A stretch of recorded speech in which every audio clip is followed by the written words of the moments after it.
years before I left to start my very first consultancy. I was latterly HR director for a large organisation in London. I myself experienced burnout in 2013 and again in 2015.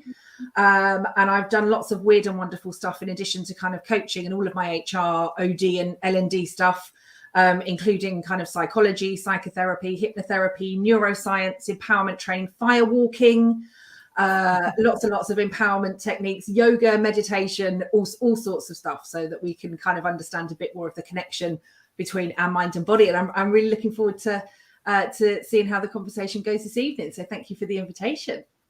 Thanks, Kelly. Firewalking. Yeah, I'm a qualified firewalking instructor. Wow. Okay. Wow. Maybe you can hook me up on that. We can get that on social media as well. I can do one. That's absolutely fine.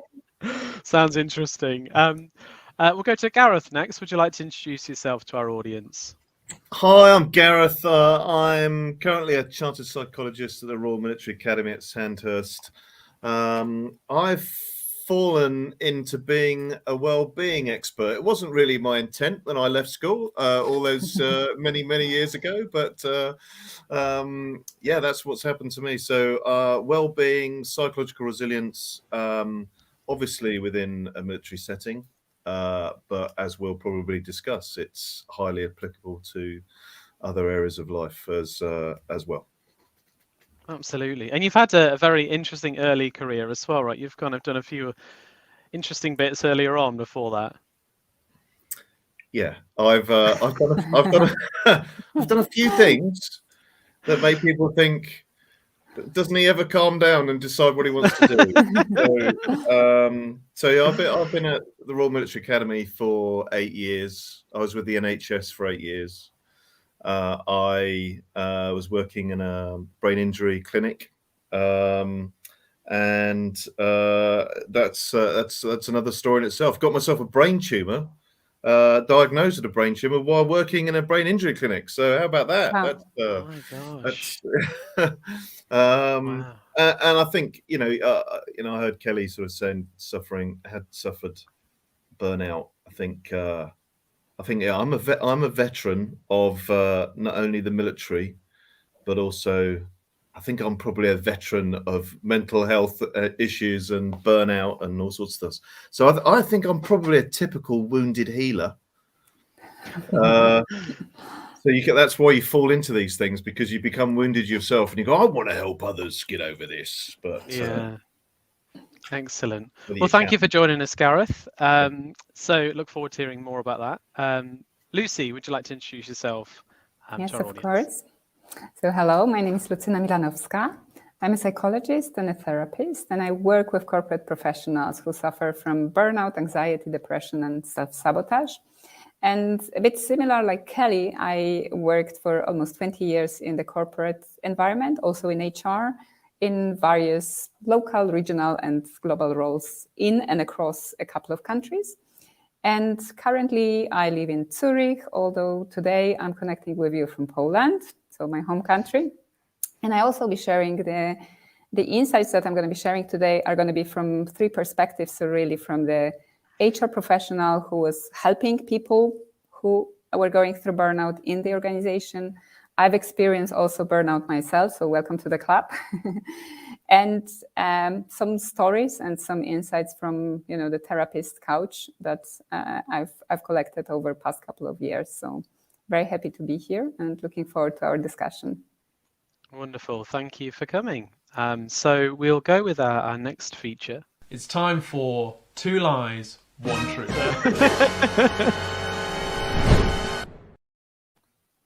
That's right. So if it's your first time watching Hosting HR, this is basically a way of getting to know our panelists in a slightly different way to what you might find from their CV. So each of our panelists have prepared 3 truths, of which 2 are lies and 1 is in fact a truth. And then at the end of the show, we'll do our big reveals. So very much looking forward to hearing these. And last time I had a pretty good track record. I started off terrible when we first started doing these, but I think I'm getting better at it. So I've got my eagle eyes on the 3 of you. And I think I'm going to get it this time round. So we'll go in the same order. So Kelly, would you like to start us off with your 3 truths? Okay, so my 3 truths are that my hair colour is my natural colour. Okay. That I am a total extrovert who loves being surrounded by amazing people. Okay. And that my favorite color is red. Oh. Red. You know, something I've noticed about you, Kelly, is What's that I think you change your glasses depending on your outfit.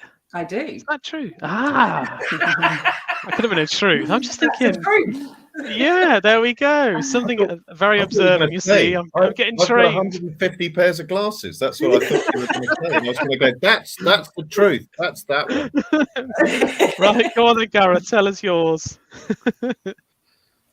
Okay, I was a detective once, so I'm going to put on my lion face.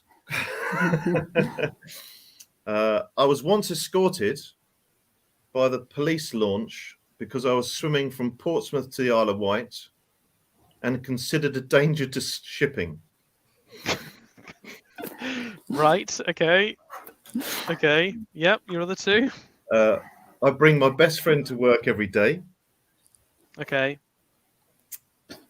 And 3, I once stood behind a famous member of the royal family, and I can assure you they were sweating.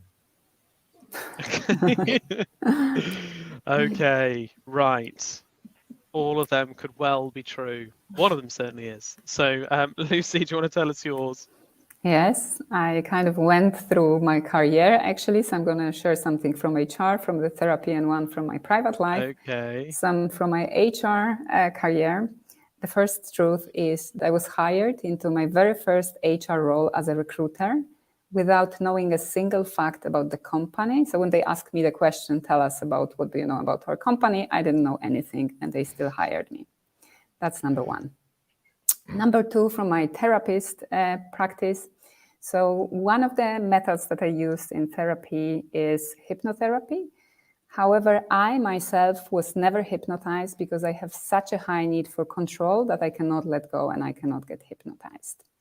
So I was never hypnotized, but I do that to others. Yeah. And number three is related to my private life. I play Super Mario. I loved to do that when I was younger, and I'm enjoying the new version on Nintendo with my small daughter. We have a good excuse at home of playing it, and I'm pretty good. I could say I'm a champion in Super Mario. So that's my third truth. Wow. And the way you've delivered them, it all sounds true. Like it just sounds like three different things of your life. So we've got to figure out which one of the lies, I suppose, out of that. Cool. So let's get on to the obviously topic, because obviously it's a very important topic. It's something that I think is on the increase and something in the HR profession that we're particularly concerned about. So I suppose my biggest issue is that I'm not an expert in this space. So I suppose to define burnout for me would be a great start. So I wonder if somebody could define what we mean when we're referring to burnout. What is it? What are the sort of physiological, psychological sort of effects and symptoms? I don't know if Lucy, could you perhaps? I can kick it off. Okay? Yeah. Mm-hmm. Sure. So without the the Wikipedia definition, it is really a response to the prolonged stress in a work environment. And we all experience stress when we are working. Nowadays, it's a norm. So how do we know what are the actual symptoms? So there are three main symptoms that we can say differentiate burnout. And the first one is really the feeling of energy depletion or exhaustion. So it's really the situation when we work a lot, we're so tired, we go to bed, we wake up, we're still tired, we're kind of losing the appetite for, I don't know, the good food, the going out, the sex and other pleasures in life. We're exhausted, and we feel that very physically. The second one is that we're mentally distancing ourselves. Sorry, I have the sun kind of moving, so I'm going to be in the sunlight or not. Yeah. But the second is that we're really mentally distancing ourselves from the work that we are doing. So all the people that experience burnout are hardworking, ambitious people that engage. The lazy bastards do not experience burnout. It's the ones that really engage and want to do a good job. So the moment that we start feeling that we are becoming really overly critical about the job that we used to enjoy, or we're becoming cynical and we kind of put these little pins every now and then, or not every now and then, a lot actually. I was very cynical at a certain point, and I did not like that about myself. So it's really distancing yourself from the job and not seeing that you belong there, that is something you enjoy and your values align with what the organization is doing. And then the third one is really reduced professional efficacy. And sometimes I will say that from my experience, of working with clients and also from my HR experience, it's not always like that our performance really suffers. And I don't know if Kelly, you will agree with that, but I've seen a lot of professionals who are burnout for a couple of months already, and they still deliver, they still push, they still work days and nights and weekends and sometimes holidays. But it's very often their own perception that they start to feel that they are not so good, that what they do doesn't matter, that it doesn't matter how much I try and how much I do, I don't change, I don't deliver, I don't provide the value that I would like to.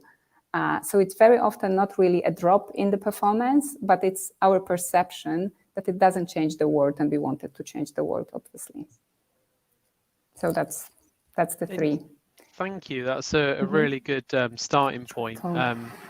Kelly, I don't know whether you would agree with those. I'm just trying to work that out, Lucy. Yeah, I think I definitely agree with it. But I think, and Lucy made the point on a post earlier on LinkedIn as well. I think, the World Health Organization definition of burnout definitely relates to it purely being work related.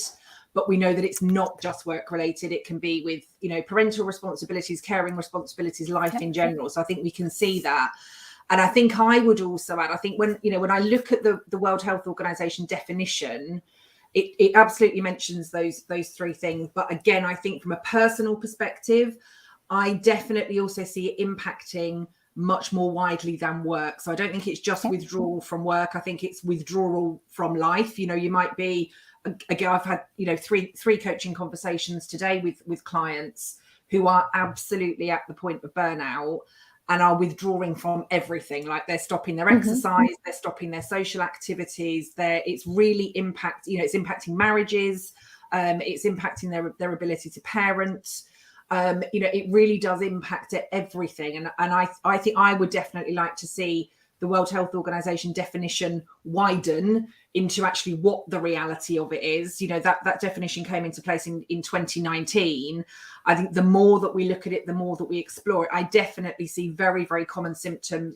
I went through it in 2013. And a lot of the symptoms and feelings and issues and challenges that a lot of my clients have and people that I speak to, they're all really, really similar, and it's much bigger than those three things. And I think we've absolutely got to just got to be aware of that. It's not just those three things. And I think also we might come on to this later, but I think the point about the exhaustion, I think it's like mental, emotional, physical exhaustion.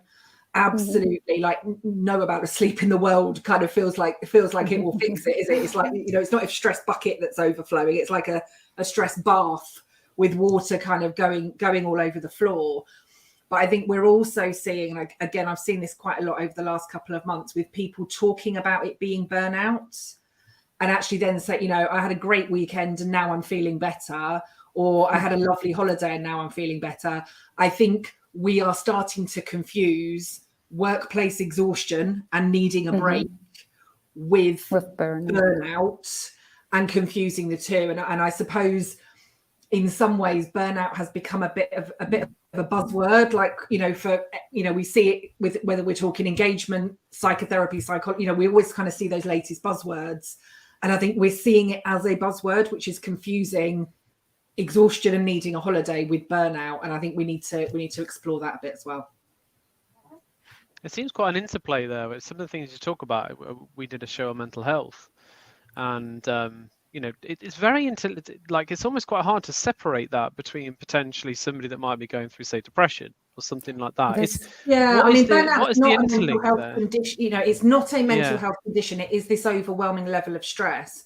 But and you said you mentioned that you'd also done an episode on menopause. I think if you looked at all of the symptoms, you could absolutely do a crossover between depression, anxiety, burnout, menopause, and also then probably 100 other things that come as a result of that. But I think it's through the conversation and through the understanding that we can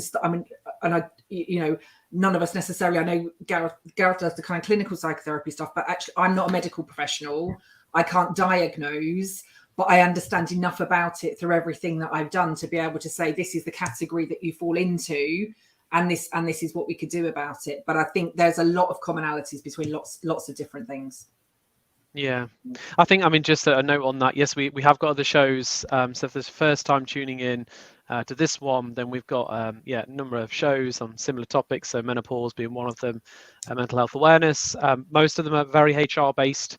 But yeah, do check out any of our other shows. They're all available on all the podcast providers as well as YouTube. And if you follow me on LinkedIn, you'll get a lot of that sort of stuff as well. Gareth, I just wanted to bring you in a little bit on that, because one of the things I always think about with the military, and I think about obviously the kinds of work that people are doing there, and whether burnout is something that is kind of on the radar, if people are almost, whether it's something that's discussed, whether it's, I'm intrigued in your take on it, particularly within sort of the military side of things. What's your view in terms of that? Yeah, definitely. We're talking about it. It's part of a I guess the another buzz phrase would be mental resilience training package. It's part of my work within psychological resilience. It's also part of wellbeing, obviously. Wellbeing is just about how positive you feel about life, and I think if you're experiencing the elements that has just been talked about around burnout, then obviously that's going to affect your well-being as well. But so yeah, absolutely, it's conversations that we're having. It is difficult to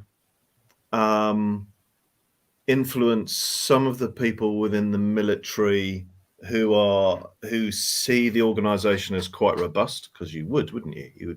You'd think military and robustness go together, just as you would perhaps aggressiveness or whatever it might be. But of course, there's many different parts of an organization that is this size. It's not just infantry people, but infantry people suffer from burnout just as much as any other people within logistics or intelligence or whatever it might be. So it doesn't matter where you are, you're a human being, and that conversation needs to happen. For me, the elements are part of the sort of psychological resilience analysis. Sleep deprivation. Now, of course, if you're really busy, and some of the things that Lucy was talking about in terms of the sort of conscientiousness aspect of it, you're so conscientious about what it is that you do. You're so conscientious that you want to do a good job, that you worry about what other people think of you, that you worry about those emails that you haven't responded to, that are sitting in your inbox, that you've got a report that needs to be in on Thursday and you haven't done it yet, and you're staying up late. You're either staying up late and working, or you're lying awake at night and working because it's rattling through your head. Mm-hmm. There's voices going off in your head like there is for all of us. So the sleep deprivation is part of that package, if you like. That those burnout ingredients. Physical injury might be part of that, because if you've got a shoulder injury or hip injury, or and you're rolling around at night, that'll wake you up. That will probably then lead into some aspects of burnout as well. Social relationships. The key at work, as the key at home. When home is a great place to be, it's because the relationships are good. Same at work. When work is a good place to be, the common theme is the relationships are good. You leave work because probably the relationship with your boss is bad. So the relationships at work are fundamentally important to how, in our well-being, our psychological resilience, and whether we're going to be that person who is susceptible to allowing ourselves perhaps to be burnt out, or being so conscientious that we can't step back from it. Goal achievement is part of that as well, I think, which is striving to achieve goals that perhaps have been set for you, that haven't been set for yourself. And you are striving to achieve goals that are perhaps maybe unattainable. You know, the ideals are unattainable, or that you're constantly seeking to please. That's part of the goals that we set ourselves, and we don't, and we feel that we don't, because the relationship that we got with our boss isn't particularly positive, and therefore we're always sort of pushing a bit more.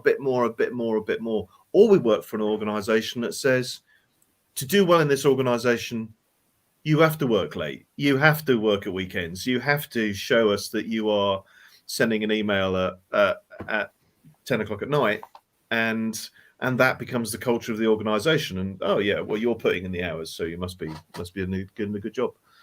And the last thing I think on that list is cognitive patterns. The cognitive pattern that we get ourselves into, attributional style. That is how we deal with failures, how we think about them in terms of how long they're going to last, how many other things do they affect, the levels of hope that we have, which then springboards into what you were talking about, Leon, which is depression. And there is a big link. There's a big link between, if you go down, there's a thing called a PHQ-9, which is a hospital questionnaire that is designed to see whether patients who are coming into hospital are actually susceptible or are suffering from depression, which of course then actually impacts upon their recovery rates or recovery length of time. If you go down that list, it's things like feeling disinterested in things, eating too much or not eating enough, feeling very sleepy, or so agitated that you can't sit still. You know, you go down that list on the PHQ-9, you think, yeah, that all of those actually. Yeah, but I'm on all those, I think. yeah, me too. But yeah, you know, I show that questionnaire to people coming through training, and I say, how many of these things? I don't tell them what it is. I say, how many of these things apply to you? So it's little interest or pleasure in doing things, feeling a bit down, depressed, hopeless, trouble falling asleep or sleeping too much, or trouble staying asleep, feeling tired, having little energy, or being overactive, poor appetite or overeating, feeling bad about yourself, trouble concentrating, moving or speaking slower, or the opposite, being fidgety, moving around too much. Quite a few bits. I mean, I think you can look down that list and think, yeah, those are things that actually people who are on the edge of or are experiencing burnout also experience. So they're not just factors that are exclusive to depression or a lack of psychological resilience or whatever it might be. There are so many things that are overlapping circles all over the place, really. I suppose awareness is awareness of those things is a big thing. It's funny you mentioned about bosses. I'm a recruiter, and I'll tell you that nobody leaves their role because of their boss. I ask them all the time, and nobody ever tells me it's because of their boss, by the way, just so you know, it's never that. I say very tongue-in-cheek, obviously. Because you're external recruiter. Yeah. No, sometimes they tell me. But no, it's interesting about the boss thing, because Lucy, I think you actually put this on LinkedIn earlier, and you said the question you had is, how can we tell early on it is burnout and not just overwhelmingly busy times, or I'm going to say the word asshole boss? Yes, I'm going to ask you the question, should they be looking at the kind of form that is it the NHS, that form, Gareth, you referred to? That's a PHQ-9. Yeah, it's on you'll find it on, if you Google PHQ-9, you'll find that. It's on there, yeah. Okay. So go on then, Lucy. What's how do we tell that it's early on that it's burnout if you're going down those potential routes? Is it just being aware of those sorts of things? Mm-hmm. So I would say, obviously the asshole bosses are happening everywhere, and regardless whether we're experiencing burnout or not, we should try to change. But when we're talking about the burnout, really, when we're looking on the early warning signals, so what we often see, so this exhaustion is very, very common. And yet we know that, I don't know, when you work in HR, when you work in finance, and it's the end of the fiscal year, you have a lot of work, you have a lot of overtime. It's normal. So we all know it's happening. You can recover from that. But the difference, so the exhaustion and then kind of you becoming cynical or negative about the company and kind of distancing yourself from your work is an early warning signal. It's considered an early warning signal. This is not yet the moment that you necessarily quit or get into the burnout state. Actually, the factor that differentiates very often and really makes the difference is the perception of how fairly you're being treated. And if you see that, okay, everybody around me is working their ass off and that's fine. We all are being, I don't know, recognized for it or not recognized for it. My boss is fair with how they distribute the workload, etc., etc. So if we have the feeling that actually what's happening, it's hard, it's heavy, but it's kind of normal in a corporate world and it's fair, then we have a high chance of actually bouncing back, going on holidays, going on a nice weekend, recharging, and being back to work. The real problem starts when we start seeing that we're being treated unfairly. And it doesn't matter how hard we try. So, for example, I had a client who applied for 5 or 6 roles internally and was rejected to each of them, even if he was told all the time that he's a high potential, he's great, everybody kind of pat him on the shoulders. So when we start seeing that, okay, I'm really doing my best, I'm working really hard, I'm trying, yet I'm not treated fairly, this is actually something that leads us very often into this burnout reaction and the burnout response, because we start feeling, what can I do if I feel like I'm doing everything that I could?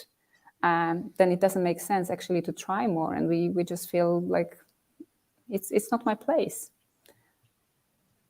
Excellent.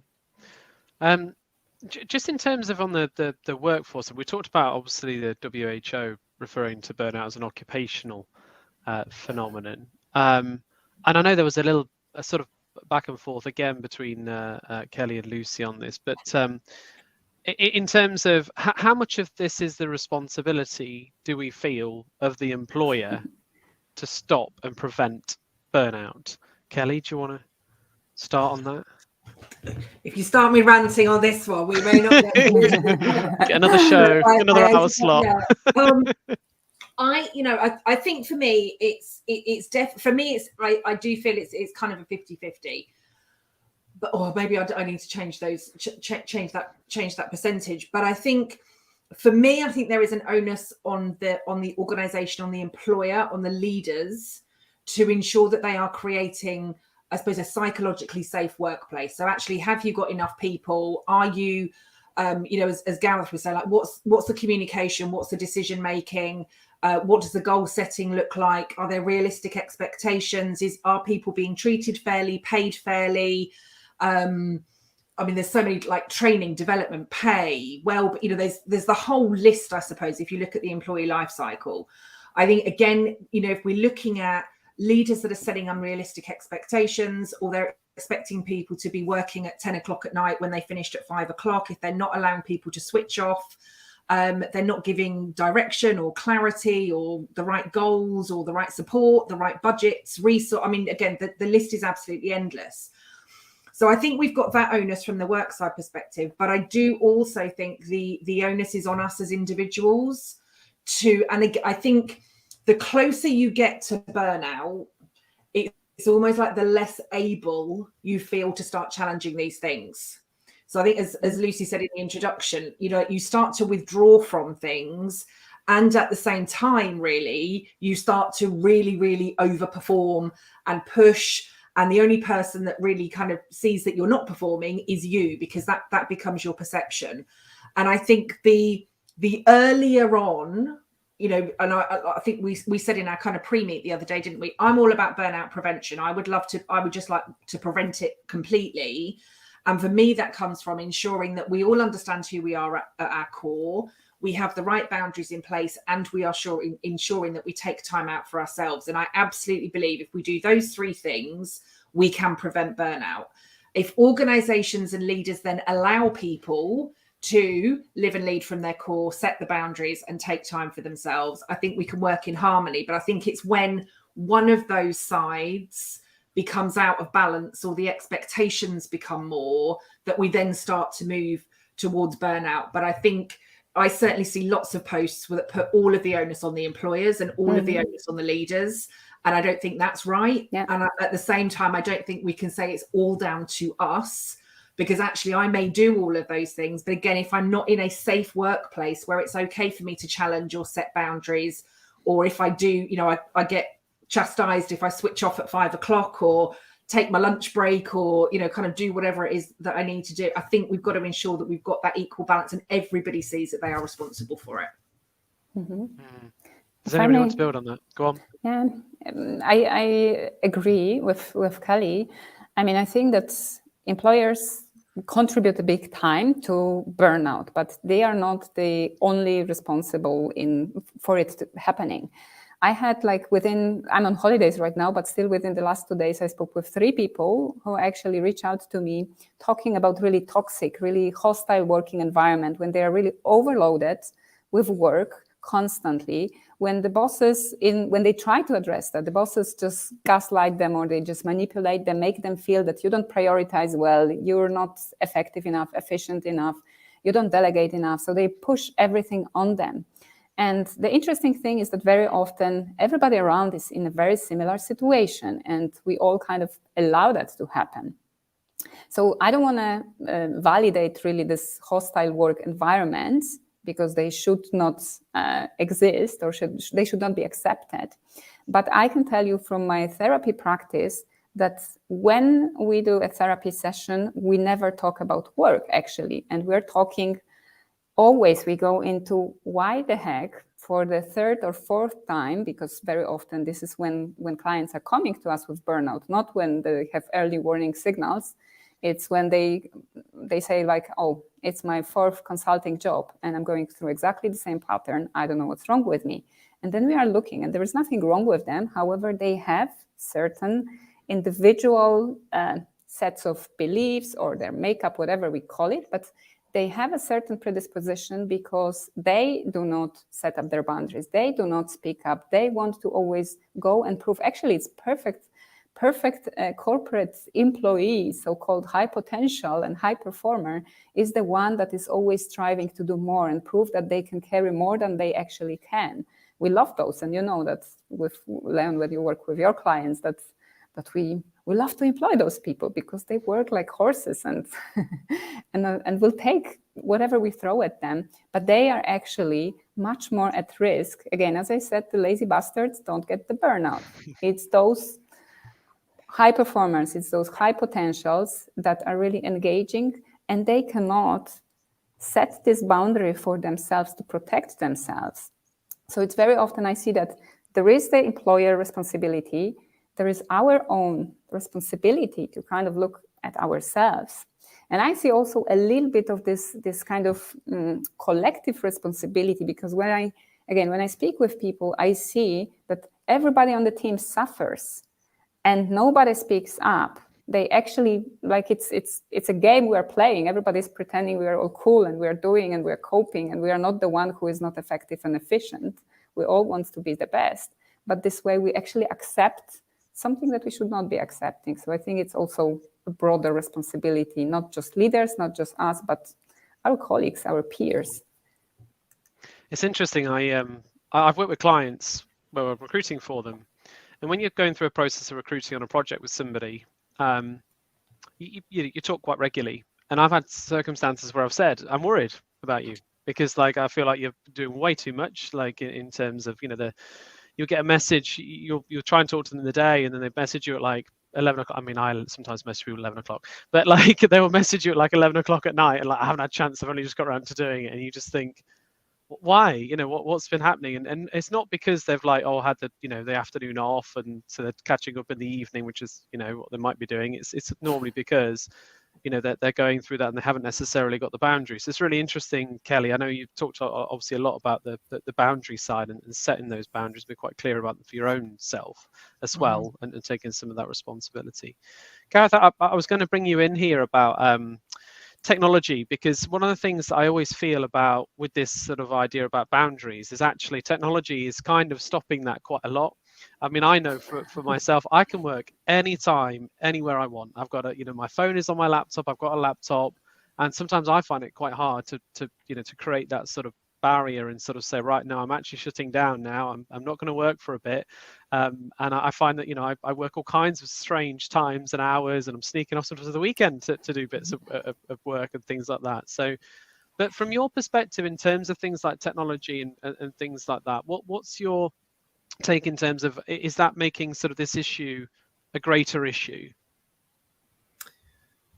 Yeah, I think it is. I think anecdotally, platforms like WhatsApp have made a vast difference. So you can imagine and this could apply anywhere. It doesn't actually have to just to apply in the military, but you can just imagine a senior NCO in their mess quarters quite late at night, thinking, I should let everybody know that we need to have this ready for tomorrow. Now, before WhatsApp, they'd probably go, I'll do it in the morning. But now, no. The WhatsApp message comes on everybody's phone at 22 or 2300 hours or something, and people are going, oh no, now I've got a load of stuff to do before tomorrow morning. So, that's the anecdotal evidence, and of course that happens in a lot of organisations. I think the key is discipline. Now, I think Kelly, you said 50-50, but you might want to tweak those percentages. I actually think that the organisations have got a long way to go in educating people about how they prevent burnout for themselves, and actually we want you conscientious, and we like people who work like horses, Lucy, absolutely, but we call them passionate.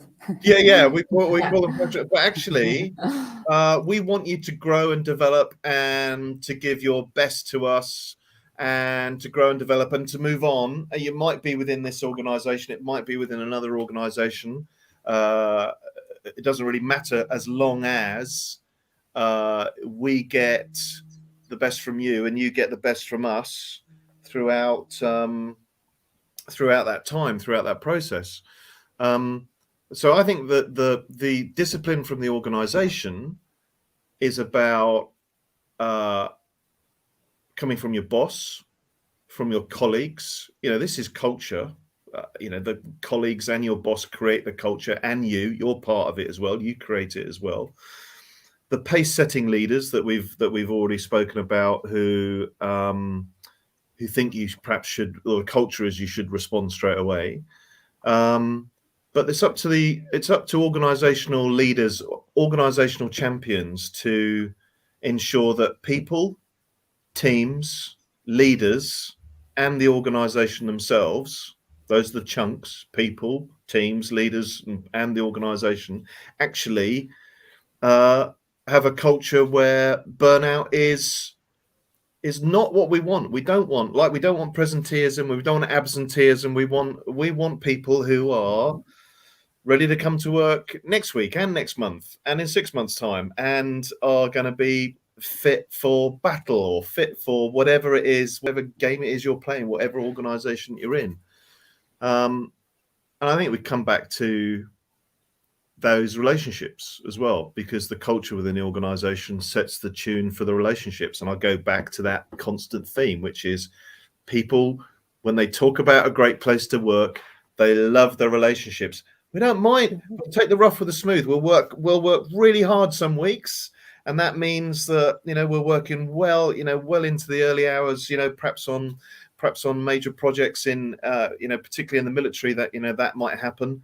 But there's some smooth bits with that as well, and everyone knows that you're going to get what the organisation will say. Look, you've worked really hard on this. Thanks, folks. Here's a bit of time when you can rebalance yourself. If that doesn't happen, that's an organisational problem, where organisations don't recognise that people need the rough with the smooth to actually rebalance themselves. I'm just thinking. Sorry, go on, Lucy. Go ahead. No, I was just because I suppose from a tech perspective, because I know maybe all of you kind of experience this, but I've got like email, and then I've got people direct messaging me via Twitter and Instagram and Facebook and LinkedIn and WhatsApp messages, and there's this private group and that private group and everything. And I will mute everything. Like this is I'm usually off tech by like 7:30 at night. So like I'm breaking my own boundary to be able to see it. But I suppose in terms of that message and in terms of that trust, and I think just using that example that you gave there, Gareth, right? I may choose to send that message at 11 o'clock at night via WhatsApp, because that gets it out of my head, right? That stops me then thinking, oh shit, I've got to do that in the morning. So actually, if I get it out of my head and know that I've sent the message and told everybody, that's one less thing off my to-do list. Yeah. I'm probably not conscious enough that this could be impacting the sleep of 300 people that I'm sending this message to at 11 o'clock. So I think in terms of that, and I think this comes down to personal responsibility. Like if I say no tech after 7, for me, it's no, I mean, my dad left me a voice message on Monday, like got a message, like I rang him back Tuesday morning. I'm literally no tech. But I think, again, from a culture perspective, do we have to communicate that? I think, I've got it on the bottom of my emails, for example, on my email signature. Like I may work different hours. I work very flexibly. It's my business. I might work on a Sunday afternoon if I choose to, and I might work at 6 o'clock in the morning some mornings. But I make sure that I have that balance. But I've got it that I do not expect anybody to respond to me outside of their own working hours. So I'm just kind of thinking out loud with this one, but I think again, there's that responsibility for both sides, aren't there? Like I may choose to send it because it gets it out of my head, but that doesn't mean that you have to respond or even read it if it's outside of your hours. That for me feels like a really big culture leap. Yeah, I think in an ideal world, that would be great. The only problem is we're addicted to these things. Yeah. That little bit of dopamine that comes out, not actually when you're reading something, but just before you switch it on, because you think it's the anticipation that there's actually going to be something funny and something nice on here. And because there's plenty of time you've opened social media or messages or WhatsApp and gone and you're anticipating something that actually is going to give you a kick. In actual fact, most of the time it doesn't. And so we're addicted to it. So unfortunately, the society that we're in, I don't think that makes that possible for me to, I'll ignore that. Because we're picking them up all the time. That's unfortunately the position we've got ourselves into. Unless you're going to put your phone, everything away and just go, oh no, if anyone wants to call me, they can phone me on a land. I don't have a landline. We don't do that, do we? And it's interesting, obviously, for me, because I introduced flexible working, right? And in theory, somebody can work whenever they want, and I don't have that. And previously when I got into recruitment, like you went into an office, you were 8 till 5:30, and then you left, right? And that was, well, actually, to be fair, in recruitment you don't leave, but a lot of recruiters burnt out, I can tell you that. But from my perspective, I have a very flexible organisation, and so it's but I suppose that's down for other people to set their own boundaries. I don't expect anybody to do any more, than their contracted hours, and I'm actually quite clear about I don't want them to either. Because I know that it's certainly a profession that does that. So I'm just going to move on to HR as a profession, because obviously this is my gang, really. I'm always talking to HR people, and it's something that obviously has come to light. And I actually did a poll on LinkedIn. I don't know if any of you guys saw it. Yes. I'll just bring up here. So so basically all I asked was really simple, as does HR have a burnout problem? And we had 93% of people said that yes, it does.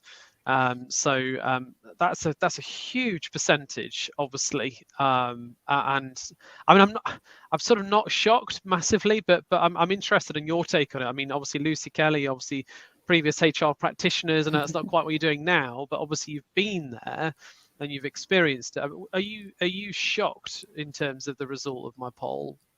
No. I still am, actually. So I knew it would be high, but I would not expect it to be that high, really. And even if I know quite a few HR professionals who went through burnout, I was shocked. Kelly, you weren't so shocked? No. But again, maybe, I don't know if that's, again, is because I still know a lot of HR professionals. I still have a lot of HR professionals that are coaching clients. I get a lot of HR professionals that are contacting me on a daily basis via messages or emails. So I suppose because I still, although I'm not kind of in that space full time, I'm still hearing from people in that space all the time. And no, I think it's definitely been exacerbated by everything that was going on during 2020. I think, we saw, and I don't know how many talks I've done on this over the last couple of years, but I think with all of the stress and all of the pressure, a lot of all of the changes, whether it was getting people to work remotely, getting people to work from home, redundancies, time off, pay, furlough, whatever it was that was going on, a lot of that was landing with HR. I know a lot of HR professionals who, again, in the UK, when we had the government announcements every Friday about what was going to be changing from a work perspective, 5 o'clock on a Friday was not that considerate to all of the HR professionals that were out there. I know some HR professionals that were being contacted by their CEOs whilst those announcements were still going on to say, right, what do we need to do about this then? And they're like, I'm watching the same announcement as you, right? This is the first time I've experienced this. I'm watching the same announcement as you. I don't know. They were then having to work all weekend to get papers, policies, whatever it was done. And I think they had all of that. And then it was almost like as soon as everything had happened, it was like, right, business as usual again. We've got to go back into this. And I think what I saw a lot during 2020, because HR was shouldering a lot of this, and I'm not just saying HR, there were lots of other professions that were doing this as well. And all of the organizations that were kind of, I suppose, carrying on as normal. But I think there was a lot of that shouldering of responsibility. And it was almost like HR, it sounds really weird to say, but it was almost like HR weren't able to acknowledge that they were also in a pandemic. And they were also going through the same stuff as everybody else because they just had to keep on going. And again, so I think from an emotional fatigue perspective, I'm trying to deal with hundreds or thousands of employees at once whilst I've got kids in the background and homeschooling and CEOs wanting this and CEOs wanting that. We saw all of that happen. A lot of that hasn't eased for a lot of HR. And again, a lot of the people that I'm speaking to now, on a one-to-one client perspective from HR, were burnt out 3 months into the pandemic, have kept on going because they're high performers, they care, they want to keep on going, they want to ensure that everybody else is looked after. And it's kind of got to the point now where I genuinely can't cope anymore. I cannot cope. I've spoken to people today who've told me they feel broken, who feel lost, who are just ready to jack it in. And I've had messages over the weekend from people that have just been like, this is the first time I've ever been off sick throughout my entire career, but I am just done. Like, I'm burnt out. I'm exhausted. The doctor signed me off. My blood pressure's through the roof. My stress is through the roof. I'm burned out and I'm done. And that's what I'm hearing more and more and more. And I don't think there was enough acknowledgement of the pressure on HR. I don't think there was enough acknowledgement of the impact on all of that as for the individuals. And again, I think when we look at that collective responsibility, I don't think we have collectively looked at all of that pressure, all of that stress and everything else and said, right, okay, what do we need to do to fix this? So those figures, I would love to say that they shock me, but they just don't. And if I can just add a little bit, because I was still working part-time in a corporate world when the pandemic started. And actually, indeed, I mean, on the top of everything that you normally had to perform anyway, you had to deal with just tracking who's coming to work. At the beginning, it was just crazy. We had to track who's coughing, who's having symptoms, and whose wife went to Italy, and it was half a day every day was responding to employees that were saying, well, I'm changing the train on a platform that the train from Milan is coming, and it was crazy, and people were scared to come to work. And at the same time, the leaders were pressing for the organizations. In some of the organizations, that people have to come to work, that they cannot work from home. It was not obvious for everybody at the beginning. And I feel there was a lot of conflict in HR because of those expectations from the leadership, from the organization, and from the employees were very different, were throughout the pandemic, actually. Even right now, a lot of organizations want people to be back, and a lot of people kind of not really want to be back. They feel that they've earned the right to work from home. And I think that's one other aspect. I'm not going to be repeating everything that Kelly said because I agree, but I think kind of linking to your previous question and the technology, because I think it's not specific to HR, but to all of us, really. One thing that I see with a lot of not only my clients, but my colleagues from the corporate world is that this technology that connects us on the technological level and enable us to work from any place, anytime, it actually gives us a big sense of disconnection. So the coffee Zoom that we have is not the same as having a coffee with somebody. The Slack chat is not replacing a water cooler conversation. It's a very different dynamic. The level of our human connection is missing. This glue that often held us at work and was the fun part of, going, chatting, complaining with others. I'm not going to pick up the phone and talk with my colleague about, what weird my boss is doing. It's a waste of time. We don't want to do it. Whereas we would naturally do that. And right now as well, a lot of managers, they see that people, as much as they're very effective with their individual tasks from home, when there is a need for really collaboration, when there is a need for people to be together, the performance of the teams is not the same. And I think that it impacts us because if we are if we kind of this pleasant and underappreciated factor of being with people, just chatting, seeing each other and connecting on a human level, not only on professional, if this is taken out of our job and if the content of my job was not 100% of what I love, and I realize actually it's only 30% what I like and 70% not, then we start having big questions. What am I doing here? Is it worth for me to put all these hours, all these efforts? And at the end of the day, if I look at the HR, so who is HR for HR? We are trying to serve everybody else. And there is kind of nobody who is doing this role for us very often. Leon, have you got time? I know we're running out of time, but have you got time to put that poll up again on the screen? Yeah, I can put that up. Hang on a sec. My point is there's probably people who would say, does ... have a burnout problem? And whoever your audience were, you'd probably get similar results. Oh, okay. So if we said, in your eyes, do accountants have a burnout problem? Your view would be the same. Yeah, I mean, particularly if you asked that question in April, I'm sure they'd say that. Yeah, absolutely. Okay. But Gareth, one of the things that I was really keen to, because obviously, time-wise, we are coming close to the end of our hour. I really want to talk about, because I know that you do a lot of psychological resilience training, obviously, with going through the academy. And it's obviously a very different scenario that you're getting people kind of prepared and ready for in terms of at Sandhurst than probably for a lot of people as they would do in their day-to-day work. But are there things in there that would be very applicable in terms of helping people with, if they're psychologically resilient? Is that a way of helping prevention of things like burnout?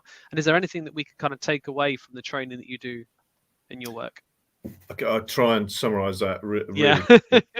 Yes, absolutely. We're human beings. It's exactly the same, no matter what organization, what you're doing, whether you're working or not working. The process that we look at in terms of leaders is getting leaders prepared to know about psychological resilience. Is that if they don't know what psychological resilience is and how to improve it for themselves, then how can they have a positive effect on those that they lead. So they've got to know how to affect it themselves so that they can influence others positively. That's recognizing those things that I said earlier, cognitive patterns, making sure that they're optimistic when the risks are low, maybe there's some politicians we should say, when the risks are low, be optimistic. When the risks are high, maybe be a little bit pessimistic.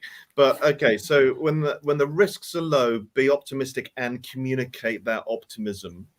That ensure that the people that you are leading and managing are achieving goals, that you're giving them positive feedback, that you're ensuring that they're developing and that they're growing, that the social relationships within the team are as good as you would expect of a family. And when you look at research around what families and friendships have, warmth and respect, pleasant, productive teamwork, figureheads, rules and practices that promote emotional support, constructive communication, sharing humor and laughter, sense of belonging. That's what a good family has. That also is what a good team has. Making sure that injuries and physical issues, nutrition is sorted out, sleep deprivation is something that the organization should be keeping an eye on, because for many soldiers, they're sleeping within our property. You know, that's actually things that we can influence and help in some way. So all of those things affect psychological resilience, affect the potential for burnout when the poo hits the fan, and we have to really, really work hard, and we really have to, to pull out all the stops. We don't want people who are already burnt out. We want people who are match fit, ready for the match, so that when it happens, they can perform and do what it is that we need them to do. Thank you for that. So Kelly, with your clients, when they come to you with their issues, what do you do? How do you help them get beyond that sort of burnout phase that they're in? What are do you have any tools? I'm assuming you don't have a silver bullet for it. Yeah, for me, I think it's exactly the same three things that I kind of started off at the beginning when I talked about kind of leading from the core. I really get them to understand who they are. So who are you? Who are you at your core? Get really, really deep with that and look for disconnects. We work a lot on boundaries. I'm very, very big on boundaries, but actually what boundaries do you need? What can you implement? And then absolutely, it's about taking that time out for yourself. So it's who are you?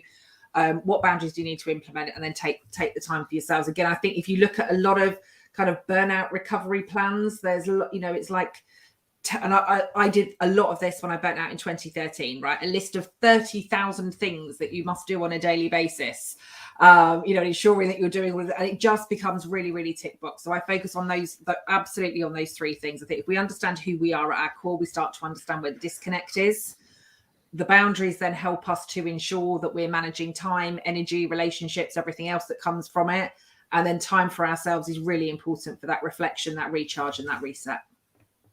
Thank you. Lucy, what do you do with your clients? I usually, with clients that come with burnout, I do one deep 3-hour session during which we discover how it happened, and not how it happened in the workplace, but why they are this way, that they are actually prone to burnout.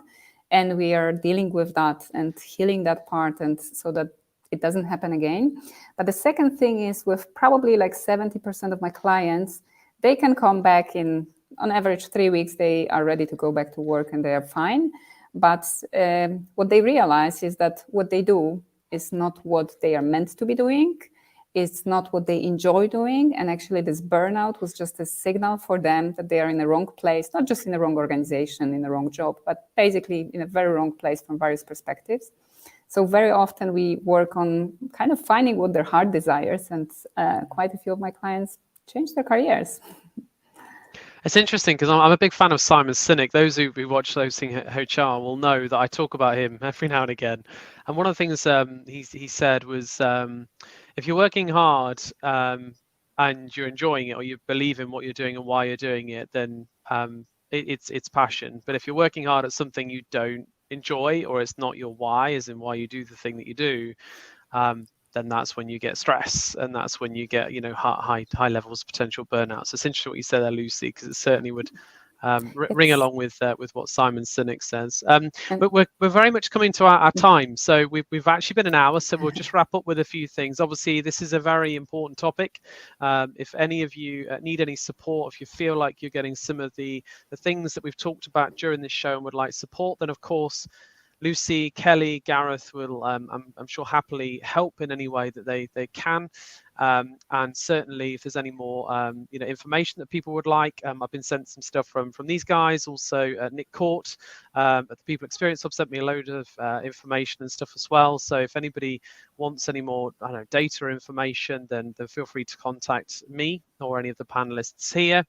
Kelly, do you want to tell us about what's happening next week? Because there's something exciting happening for you, isn't there? I'm trying to. Oh yes, there is. Excited for us. I have a book We can launching on Wednesday. Yes, so this little beauty here, everybody. Here you go. So mind the gap. So it is. That launches next Wednesday. I think that's the 5th book that I've done. It's the hardest one that I've ever written, and I think that is because it just means so much from it. So it talks about my burnout, it talks about my breakthrough, and it talks about what I've done beyond, and kind of some of the things that we've covered today. So yes, thank you. Mind the gap, everybody. It's here.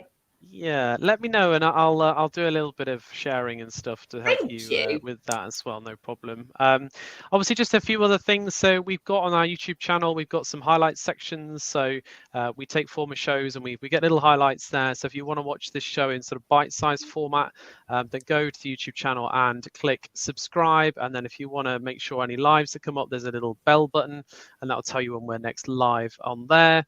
And if you have any particular topics you'd like us to cover at Hosting HR, drop me a note. I put my email address on the bottom of scrolling through. So yeah, just drop me a note if there's a particular topic in HR that you would like us to follow up, and I'll do my best to get that on there.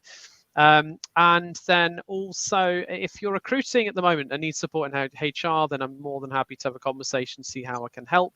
And of course, if you're looking for a role, please do go to the website, hrrecruitmentsolutions.com/jobs, and you'll see all the jobs that we're currently recruiting for at the moment. We need to do our 2 lies and 1 truth, so we'll do that next. So I can't remember who started. I think Kelly, you gave us yours first, right? Or was it Lucy? Yeah, go on, Kelly. What were yours? Remind me. So that my hair colour is my natural colour, that I am an natural extrovert that loves being surrounded by lots of people, and that my favourite colour is red. Go on, Lucy. What's your thoughts? Which one of those? Gosh, which one is truth? Yeah. Yeah, which is the truth? I think that you love red. Red. Gareth, what's yours? Yeah, instinctively, that's the one that I'm going for, is that actually your favourite colour is red. But there's no rationale behind picking that one, but that's fine. That's what people think. That's the truth bit. I'm going to say, and I might be wrong with this, but I'm going to go with extrovert and like being around people. I bet you might tell me that's wrong, but that's what I'm going to go for. Okay, so do you want my answers? Yeah.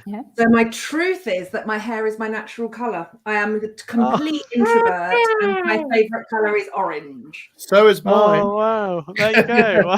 There you go. Okay, so none of us got that right. Wow. Okay. I think that's a first. Normally that normally doesn't happen. I don't know if that means I'm a really good liar. Yeah. Yeah. Need to get you on the poker table, I think, or something.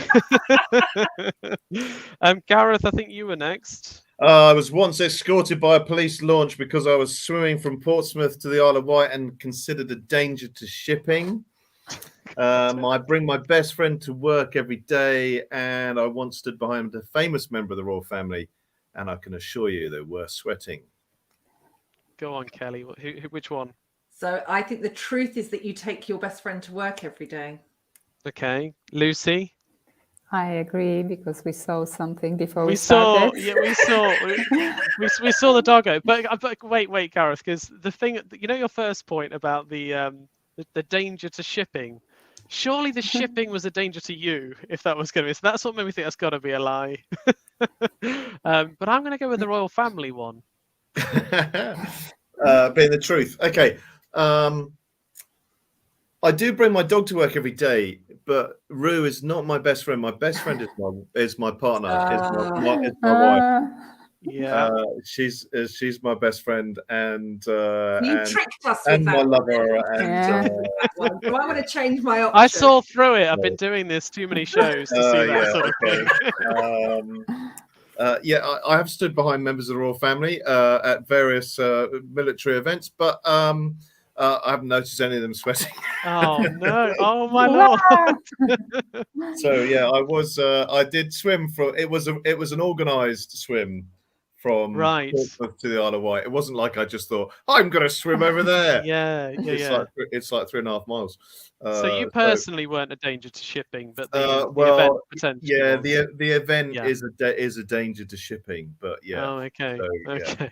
So nobody got that one either. This may be a first. I don't think we've ever had to. Lucy, I'll let rest on you now. It's going to be a potential record. Remind us of your 3 facts. So the first one was that I was hired to my first HR role as a recruiter without knowing a single fact about the company I was applying to. The second, I was never hypnotized. And number 3, that I'm a champion in Super Mario. Kelly? I think the truth is that you're a champion at Super Mario. Interesting. Gareth? Me too. I can kick all of my son's asses on that game. That's what I'm going for. So I'm going for Super Mario Camp. My daughter is 4, so it's not that difficult yet. Gareth, which one are you going for? What's the definition of a champion? Is that winner? Winning at the race. Just rocking it. I mean, okay, that sounds too simple because we've all won a Super Mario at some point, haven't we? Maybe. No, I think you got away with being hired and not knowing anything about the firm, which sounds counterintuitive, but some people you just go, no, we don't mind. We didn't expect you to really look at that much. She's nice. Yeah. I think I'm going to go with Gareth on that as well. I think that's. I could just go split it all to make sure that somebody got it right. One. But I actually, but I actually think that's it. I think you've got a job without knowing anything about the company. That's what I'm going to go for as my truth. And you're right. Both of you are right.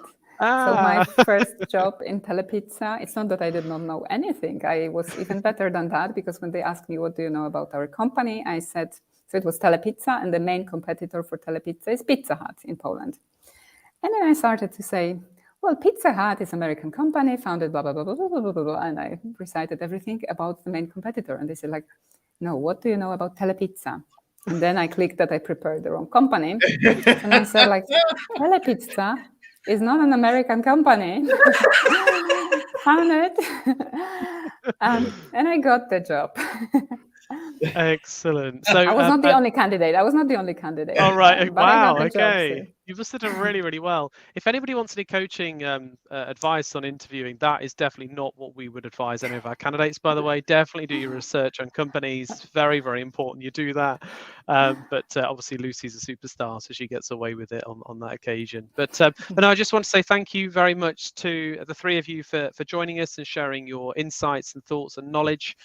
Thank you for those that have watched live and all those that are going to watch after it. And it's been a real pleasure hosting you 3 and learning more about burnout. Thank you.